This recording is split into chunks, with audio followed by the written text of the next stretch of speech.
engage, disrupt, adapt, repeat. You're listening to Pure Reinvention, the podcast for curious people. Welcome to this edition of Pure Reinvention, where we've had a chance to talk with Michael O'Callahan, Chief Operating Officer of the Detroit Metro Convention and Visitors Bureau, and I'm here to welcome my wonderful co-host, Misty Elliott. Misty, how are you? Hi, Mike. I totally understand why you had to do two parts with Mike O'Callahan. This guy is he just a font of knowledge and information. And this one, with this podcast, this section of his interview really looks at his association experience and his insight into that world, which is incredible. Mike has been a longtime leader of the Michigan Lodging and Tourism Association Board of Directors, and he's got just a wealth of insight. One of the things that I think he's been most impressive at teaching me about is the continuation to be persistent to understand the true value of something. And Mike talked about that in his podcast, Misty. Yeah, he did. And he also touched on, went back to the value of diversity, which he talked about in our first segment with him, and the value of the personal value in associations and networking with new people and benefiting from that. Well, we really think that the association is the entity that drives things, and what Mike has been talking about is that there is no such thing as an association, and the association is made up of individuals within the association, and it's that individual contribution, it's that individual leadership, it's that ability to have those kinds of discoverables that really makes a big difference in association. It's that power of everyone kind of reinventing themselves and networking together. I agree. I can't wait to hear it from Mike. Let's listen. I'm really excited today to continue our conversation with Michael Callahan, who's the Executive Vice President and Chief Operating Officer of the Detroit Metro Convention and Visitors Bureau. I've had the unique opportunity to spend a great deal of time with Mike and to learn from Mike, and I'm really excited to bring to you today some of the conversation that Mike and I have had offline that we now want to share with you. Mike has a great deal of experience both within the city of Detroit as well as working with many associations, including the Michigan Lodging and Tourism Association. Mike, welcome to this podcast. Thank you, Mike. Mike, could you give us a kind of a brief description of what your association background has been in your career? Sure. My first real involvement with the association world was as a hotelier in Western Massachusetts, and having the opportunity to sit on the board of the Massachusetts State Hotel Association. And I wanted to do that because I was running a hotel in the western part of Mass and knew that all of the real brain power and understanding was on the east side of the state in Boston. And it was important in my mind for me and for the business that I was running to know what was going on the cutting edge and maybe have some influence. And then, over time, I ended up coming back to the state of Michigan and continued that kind of involvement with, as you said earlier, the State Hotel Association and others, local associations. There's a group, Motor Cities Automotive Heritage area that is an association of nature, and I sit on that board, and I sit on a board of directors for the Archdiocese of Detroit, and there's so there's a lot of diversity there. Sure. There are different kinds of groups, but I've never shied away from being involved in associations, and I've always believed that at the end of the day, they're in the best interest of not only my personal development, but the business that I might be operating for is somebody else, protecting their assets. I've always believed that the association world is extremely important. It's an important opportunity for people like myself to learn and in some cases lead. Mike, it seems to me that what you're describing is that one of the great association values that has always historically been there, and I'm sure will be there going forward, is that networking opportunity, that opportunity to really connect with other individual key leaders, and how that helps to enhance our own ability to grow as a professional, our ability to help the business that we're running be more successful, to be able to take whatever our responsibilities are and enhance them and create greater deliverables because we were able to network with greater knowledge. Mm-hmm. And it seems to me that associations have the power to connect the individual to that greater knowledge, and then the application, of course, is for us to apply. And I don't think that we tell that story very well, or that we ever have. Specifically with the State Hotel Association, was over the, gosh, I mean, I became a member of that association in the late 80s, mid 80s. I remember going out and talking to hoteliers about becoming members of that association, and several of them saying, well, the real strength of the association is legislative stuff, the opportunity to get into Lansing and lobby and Sure. and that's a part of it. Yes. There's no question about it. And there may be another part of the benefit of being involved in the association is the buying power, groups of businesses that get more favorable pricing because of their involvement with the association.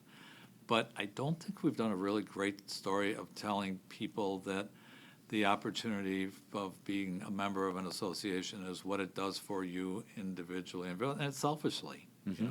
Not only does it give you the opportunity to connect with people and early in my career to get experience from people who are quite a bit older, more knowledgeable, more worldly, and do all of those things for me then.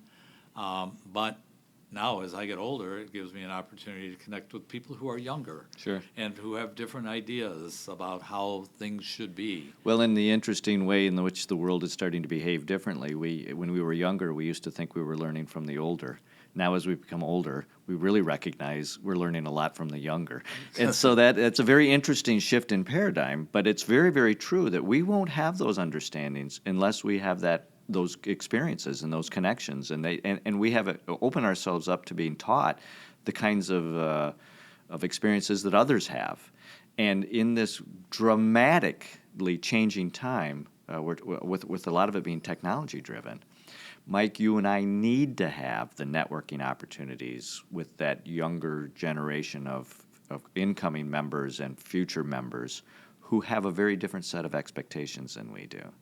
And so that's what I want to actually lead us into the next segment of our conversation, which is how do associations start to recognize that the behavior of the association may need to change, even though fundamentally it's still going to use networking and legislation type of activities at its core. How does it start to recognize that it's time? Probably by looking in the mirror and really getting a grip on reality. There was a time, I guess, when I got involved with some of the associations, it was kind of a good old boys club. Yes. And in some senses, some of these groups continue to be good old boys clubs. The people who are a little bit older and have a little bit more money, et cetera, call the shots. Or time. And it really appears to me that as things are changing as quickly as they are, the good old boys, if they don't pay attention to what's happening around them, are all of a sudden going to get lost. You know the guy who has retired and doesn't understand how to work through the internet and how to network on iPhones, et cetera, because that changes so quickly, right? Who would have thought of Pinterest 2 years ago, Absolutely. for example? But they're there, and if associations take the same stance, and they decide to sit back and do what they've always been doing, one, they're not going to be attractive to this younger group of leaders who do want to lead and do want recognition. Absolutely. And secondly, should. they're not going to be relevant. And they should. That's right. There should be, in my humble opinion, the makeup on the board of these associations that includes a significant percentage, maybe 30, maybe 40, maybe 50% of those members on that board should be under 40 years old. You're bringing up an interesting thought process, and that is that there's this emerging thought that says, or asks the question, does the makeup of your board really mirror what you anticipate to be the makeup of your membership? And if you want the membership of your organization to be made up of 30% of the emerging professionals who are coming into your association, or are trying out your association to see if it's a good fit, does the behavior at the board level mirror what your potential marketplace is? Well, and does the makeup of your board mirror what you really are? I mean, you can believe, you can aspire to be kind of cutting edge and ahead of the curve, and you can aspire to do all those things and to attract the younger demographic that is going to carry the ball, carry the torch.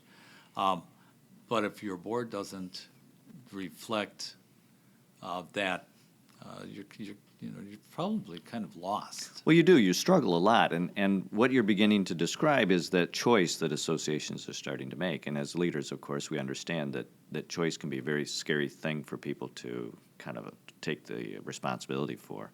Yet it's critical. Can you speak for a bit, Mike, on the conversation you and I have had about the critical importance of the association making the choice? Well, we spoke earlier today about what has happened through a couple of downturns in our lifetime, particularly the one around 2008 and 2009.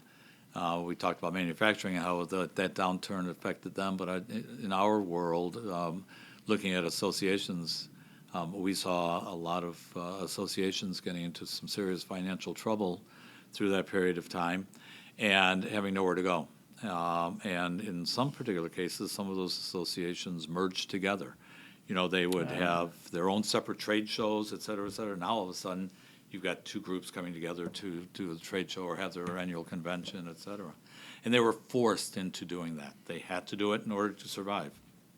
I think it would be interesting if more associations took a look at this time when things apparently financially are pretty good, and these associations can pretty much stand on their own 2 feet.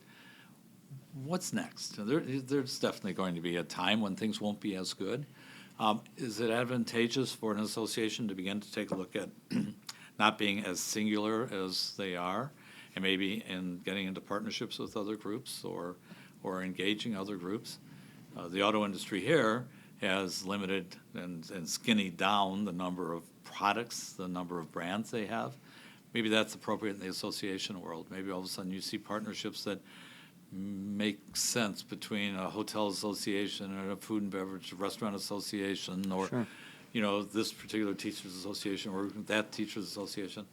And it's better to do it now and to take a look at all the other assets that you may be bringing to your membership than having to do it in a few years when things aren't so pretty. That is an absolutely interesting thought. If we go back and look at both the history of Detroit and the history of associations, which I see dramatic same parallels, each of them were built upon aggregate thought. In the case of the municipality of Detroit, the success or the failure of Detroit rested on one industry.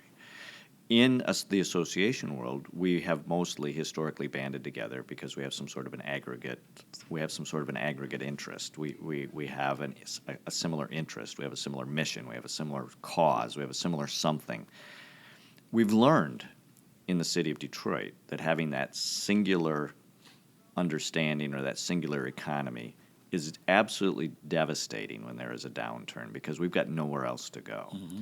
Yet one of the solutions that the city of Detroit has begun to realize is the value of diversification and the value of having other industries to both not only move away from single thought, but also to create next generation opportunities.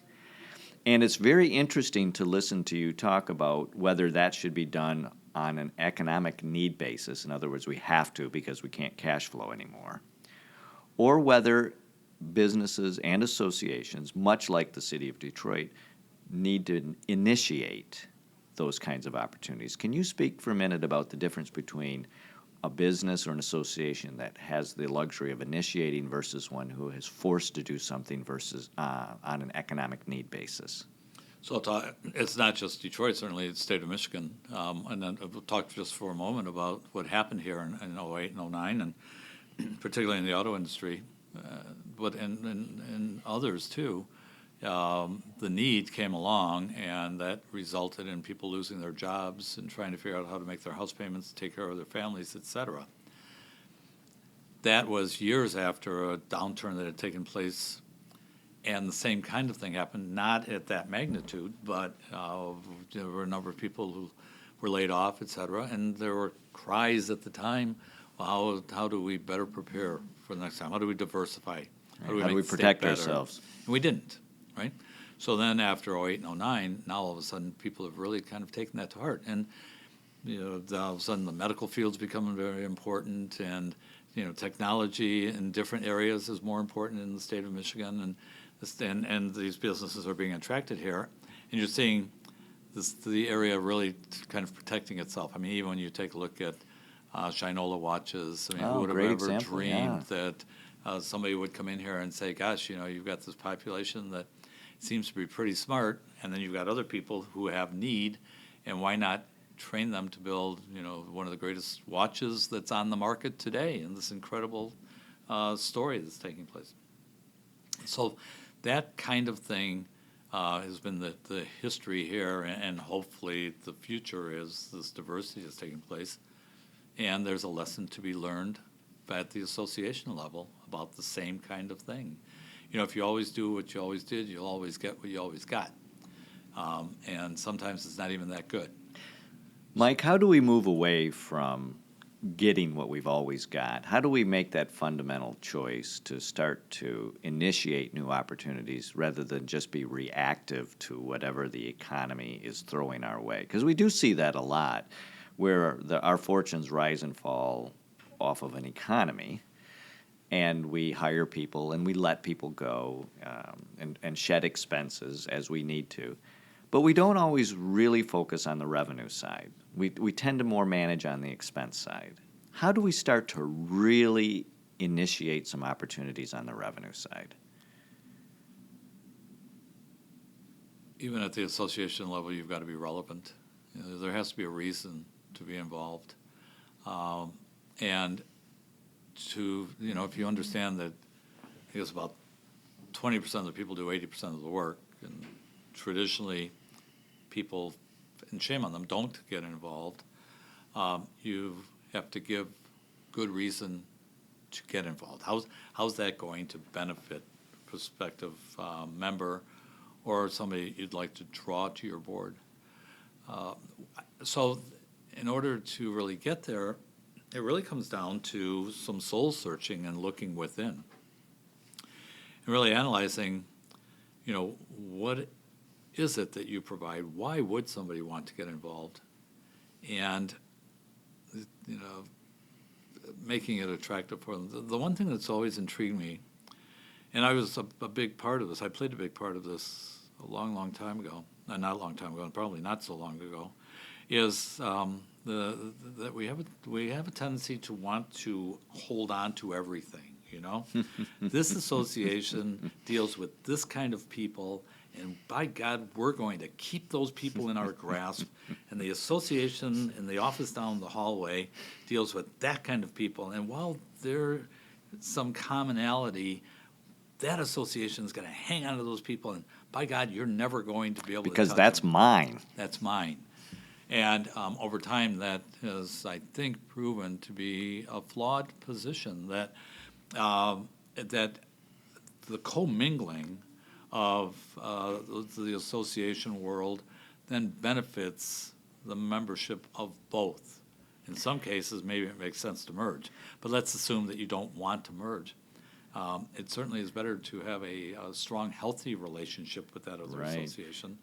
Well, and actually, what you're describing, whether it's a commingling of associations, it's a commingling of thought, it's a commingling of opportunity. So it's commingling rather than one single thought. It's that commingling that really is very interesting. And let me ask you this: in your experience, Mike, I believe you're going to tell me that you've seen additional momentum built once you get past the commingling stage. So if you take a single organization, then you start to create multiple attractions within an association. You even see here today in the city of Detroit additional momentum being built that you had never even anticipated, that comes from the fact that now there are commingling activities going on rather than singular. Well, people with like interests and like hopes, even though maybe in their personal professional world they don't always have a lot in common. Right. But the one thing they have in common, and here in Detroit, the one thing that so many of us have in common is this need to succeed. this need to make this place great to the point it was. And what's interesting here is all of a sudden you finally got people from the automotive industry working with people in the mortgage business, and people in the entertainment business, and people in government, and people in the They're association helping world. They're each all other working succeed. Together. That's right. Isn't that an amazing phenomena? Yeah. And I believe once that momentum is established, where we actually then, within our world, have this phenomena where they're helping each other succeed, not hoarding what's mine, but helping each other succeed.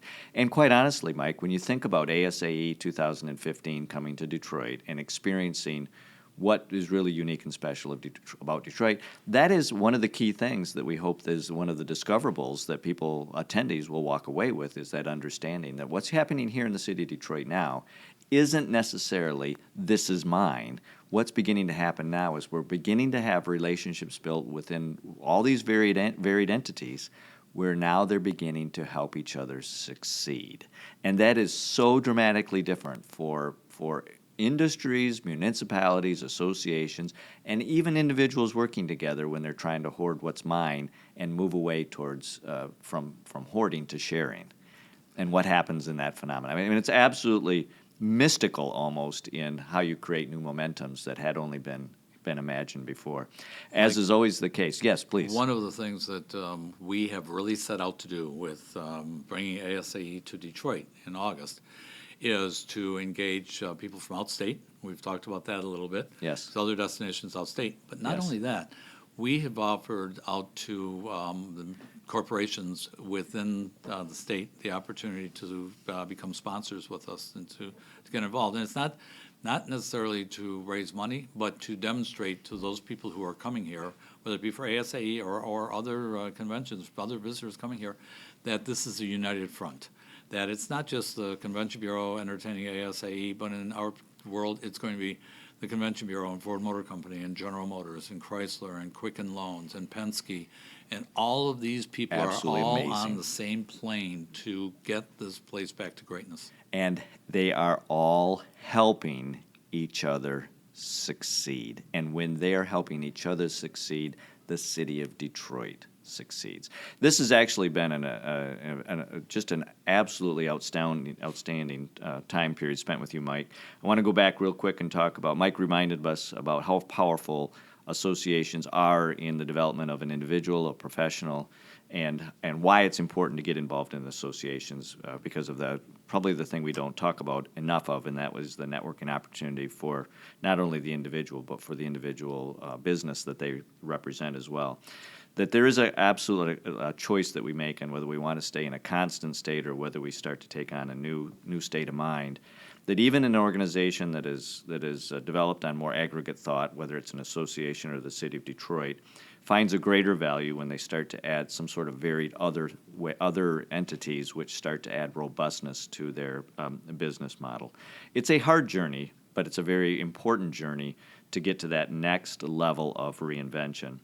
And finally, why we absolutely need to move away from reactive thought to initiation, and how once we move towards initiation, which we're clearly seeing in the momentum in the city of Detroit today, that we begin to add such incredible momentum, because now the motivation is not necessarily to help an entity like a city or an association, but when we help each other succeed, I'm now doing this for someone else. I'm actually helping someone else succeed, and when they succeed, I succeed. And it's just a phenomenal thought process, especially when it's applied to associations. Mike, I want to thank you again for the time that you've shared with Pure Reinvention. We've been absolutely honored to have you a part of this. Well, Misty, we're really lucky to have leaders like Michael Callahan to talk to. I really enjoyed listening to his conversation. I was really interested in listening to how he was starting to talk about the co-mingling of opportunity that goes along in the world. And he's so right. In this day and age, it's all about relationships and networking and who you can build off. And sometimes that is found in the most unlikely places. But if you're open to those experiences, those things are going to come into your path, and just run with them. Historically, associations have been built upon singular things and same things. And really what Mike started to talk about is the real value of the co-mingling and the extra value you get when you have different combinations to put together, which is why we put number 4 in the reinvention process, connect. Because when you can connect and reconnect in very different ways, Misty, we get very different things as a result. And Mike said one of my favorite questions of all time, what's next? And right now you might be comfortable and your association might be doing well, or your city might be doing well. And at some point you need to still be looking for or always, not at some point, you need to be looking for that what's next. Misty, leaders need to constantly be moving from the question of how are we going to survive to the question of how are we going to be successful and what's next. And that kind of momentum becomes the momentum not of surviving, but the momentum of thriving. And that is the key responsibility a leader has, is to ask that question of what's next. And I learned something through this conversation or through this interview. Mike has been part of the association industry for a long time, going back to when he was in Massachusetts and with the hotel industry. And he sought that out for himself. That's right, because Mike understands the value of individuals connecting, networking, co-mingling, and the opportunity to develop new solutions and new opportunities based on that co-mingling of thought. Mike's been a great leader to talk to, and Pure Reinvention has been very fortunate to have him as a guest speaker. How cool. And Detroit is even more lucky to have his leadership and his thought there. Remember, if you want to change, make it a change that lasts. Make it Pure Reinvention. Thanks for listening to this episode of Pure Reinvention. Keep the conversation going and get alerts when new podcasts are up by following us on Twitter at Pure Reinvention, or sign up for our mailing list at purereinvention.com.